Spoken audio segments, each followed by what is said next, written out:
La musique, c'est traditionnel pour le réveil des astronautes dans les navettes américaines. Mais ce matin, il a fallu vite se mettre au travail à bord de Columbia, alors que la journée devait être calme. La raison, une fuite d'eau provenant d'un déshumidificateur. En apesanteur, les gouttelettes d'eau volent et se nichent partout. Il a fallu, paraît-il, sortir les éponges et les torchons pour en venir à bout dans la navette.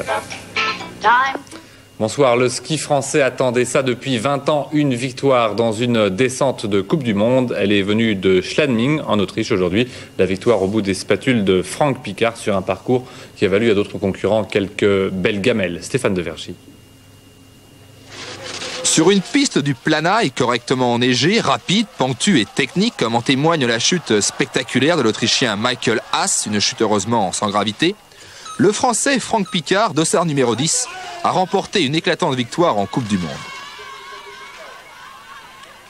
Le champion olympique de supergéant à Calgary fut le seul à négocier à la perfection dans la descente de Schladming en Autriche cette longue courbe à droite dans laquelle les favoris Zurbriggen, Wassmeyer et Mahrer se sont égarés.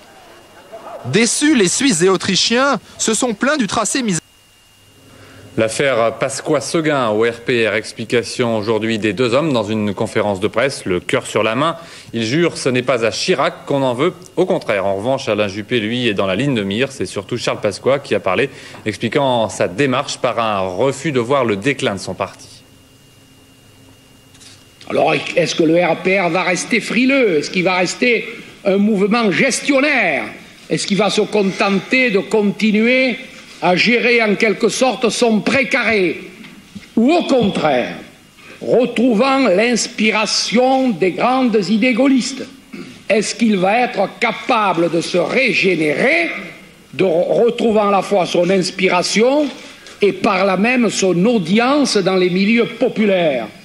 C'est cela le débat que nous lançons.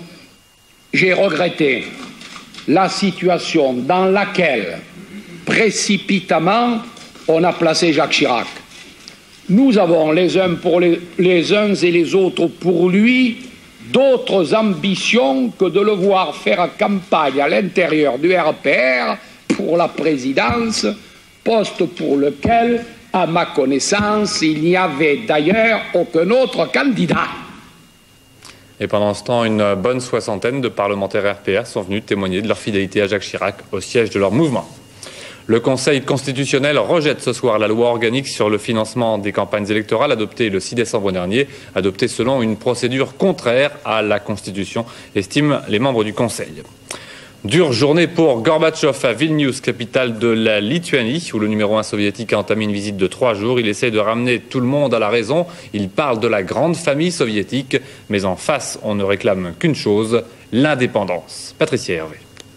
Premier bain de foule de Mikhail Gorbatchev en Lituanie. Mikhail Gorbatchev venu initialement pour tenter de ramener le Parti communiste lituanien dans le giron de Moscou après sa déclaration d'indépendance le 20 décembre dernier. Mais la tâche du numéro 1 soviétique sera beaucoup plus lourde. C'est désormais tout un peuple qui revendique sa liberté. 80% des Lituaniens réclament l'indépendance de leur république. À peine arrivé toutefois, le chef du Kremlin relève le défi.